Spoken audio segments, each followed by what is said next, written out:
Students, अब हम discuss करेंगे बायोजेनिक अमाइन न्यूरोट्रांसमीटर के बारे में। ओके, बायोजेनिक वर्ड का मीनिंग होता है कि जो लिविंग बीइंग प्रोड्यूस करें उसको बोलते हैं बायोजेनिक। अमाइन क्यों बोल रहे हैं? क्योंकि इनके अंदर अमाइन NH2 ग्रुप होता है इन न्यूरोट्रांसमीटर के स्ट्रक्चर्स में, तो इसलिए इनको बोलते हैं अमाइन। सो फुल नेम हुआ बायोजेनिक अमाइन न्यूरोट्रांसमीटर। ओके, और ये हैं, इसमें इसकी भी कैटेगरी है। Like first we will discuss derived from tyrosine। Okay, derived from tyrosine। तो इसमें सबसे पहले आता है डोपामिन। डोपामिन, तो डोपामिन रिसेप्टर की दो फैमिली होती हैं, D1 फैमिली और D2 फैमिली। ठीक है, अब D1 फैमिली है तो फैमिली के अंदर और मेंबर भी होंगे।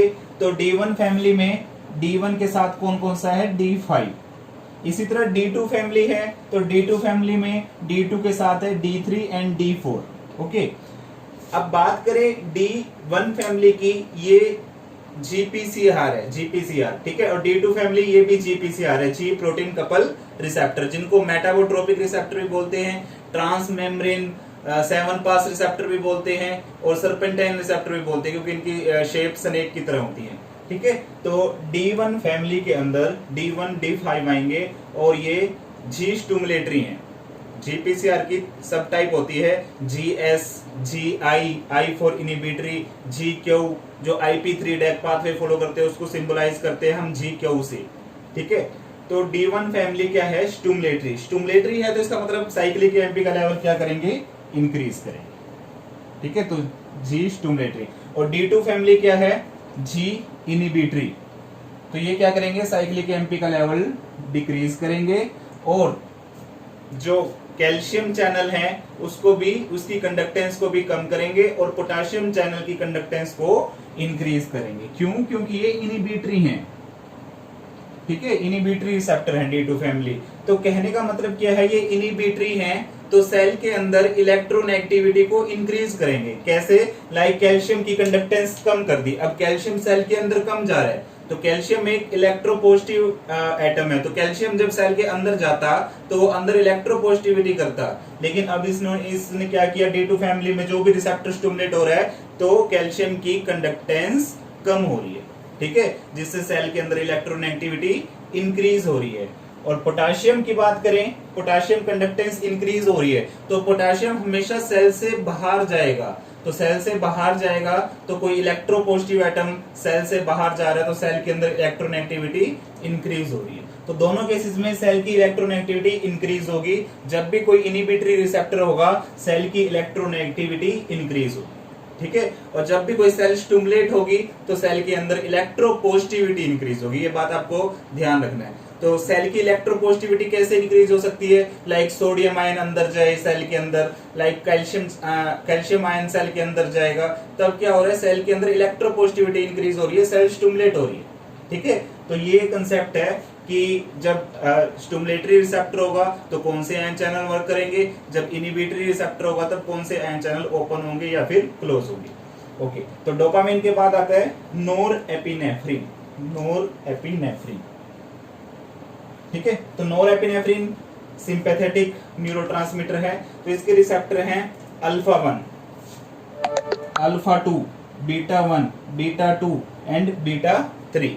ओके, तो अल्फा 1 क्या होता है? GQ होता है। अल्फा 1 क्या होता है? GQ।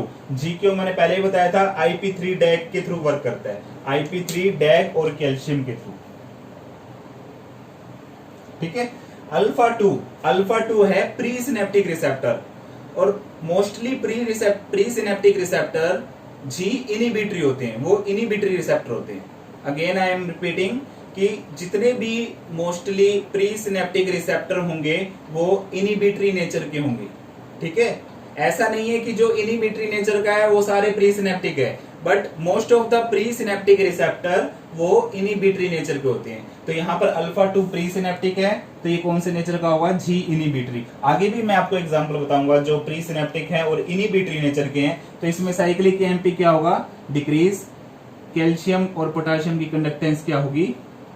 कैल्शियम की कंडक्टेंस डिक्रीज होगी और पोटेशियम की कंडक्टेंस इंक्रीज होगी। ओके, बात करें बीटा 1, बीटा 2, बीटा 3 की, ये क्या है, जी स्टिमुलेटरी, और जी स्टिमुलेटरी है तो एडिनोलाइज साइक्लेज पाथवे के थ्रू साइक्लिक एएमपी का लेवल इंक्रीज करे। ओके, अब जो टायरोसिन से डिराइव थे इसमें हमने डिस्कस किया डोपामिन और नोरेपिनेफ्रिन, इनको बोलते हैं कैटेकोलामीन, कैटेकोलामीन, ठीक है, इनको क्या बोलते हैं, कैटेकोलामीन। ओके, अब बात करें डिराइव्ड फ्रॉम ट्रिप्टोफन, तो उसमें एग्जांपल है सेरोटोनिन का, सेरोटोनिन, ये है 5 हाइड्रोक्सी ट्रिप्टामीन, ट्रिप्टोफन से ट्रिप्टामीन, तो ये इंडोलामाइन है, ये क्या है, इंडोलामाइन।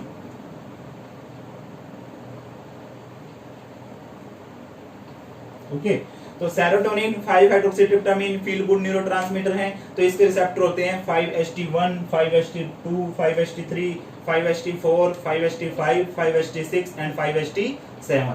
So total 7 receptors are there. So 5HT1, it is a presynaptic, तो मैंने क्या बताया था, mostly presynaptic receptor are inhibitory in nature, so ये भी क्या होगा, जी इनिबिटरी, तो ये क्या करेगा, साइक्लिक एएमपी का लेवल डिक्रीज, कैल्शियम की कंडक्टेंस डिक्रीज, पोटेशियम की कंडक्टेंस इंक्रीज, क्योंकि पोटेशियम सेल से बाहर जाएगा तो सेल के अंदर इलेक्ट्रोनेगेटिविटी बढ़ेगी, ठीक है, क्योंकि ये इनिबिटरी नेचर का है।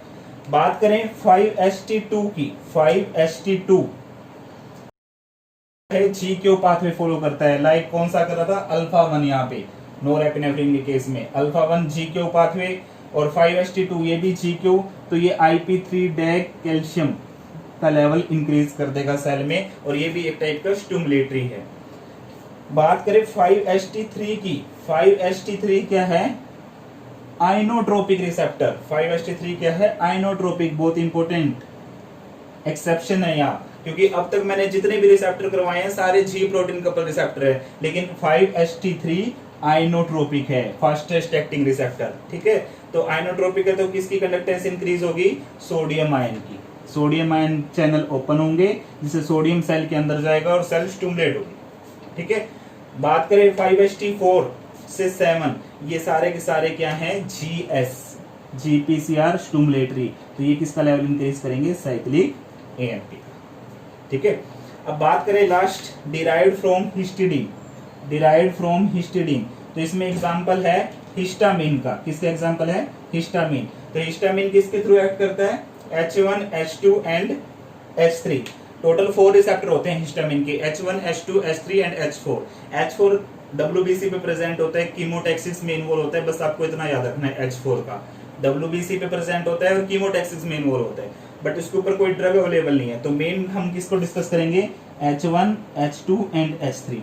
H1 की बात करें, GQ, ठीक है, GQ पहले वाले कौन से थे, GQ पहले था अल्फा 1, 5HT में कौन सा था, 5HT2, और यहाँ पर कौन सा है, H1, तो GQ IP3 डैग पाथवे के थ्रू ऐड करेगा, तो किसका लेवल इंक्रीज करेगा, IP3 डैग एंड कैल्शियम का।